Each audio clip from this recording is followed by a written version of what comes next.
নমস্কাৰ, মই গুৰুজন।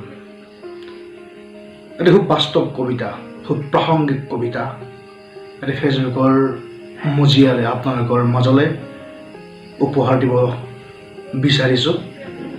কবিতাটি বৰ্তমান সাম্প্ৰতিক সময়ৰ লগত খুব মিলা।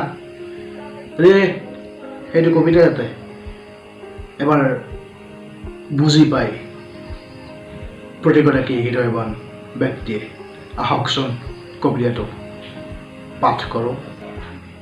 মোক ওলোমাই দিয়ক ফাঁচি কাঠত, অন্যায় অধৰ্মৰ ভাৰ ল'ব আৰু নোৱাৰো।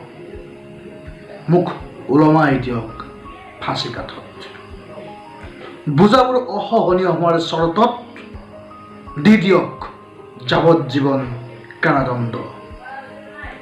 অমৃত্যু পৰ্যন্ত মোৰ কলম হ'ব ন্যায় সত্যৰ পোহৰ। আমৃত্যু পৰ্যন্ত মোৰ পথ হ'ব মসৃণ। প্ৰতিবাদী সত্তাক জীয়াই থাকিব দিয়ক, প্ৰয়োজন আছে প্ৰতিবাদৰ। জীৱনক ধিক্কাৰ বুলি নকওঁ, জীৱন জিন্দাবাদ বুলিও নকওঁ, কেৱল কম জীৱন তই আগবাৰ। মিছিল মানৱৰ প্ৰত্যাহ্বান হয় জীৱন।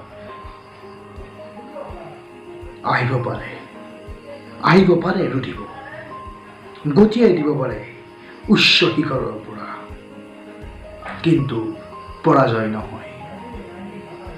মৌনতাও হয় প্ৰতিবাদৰ অন্য ভাষা, শৈলীহে প্ৰয়োজনীয়।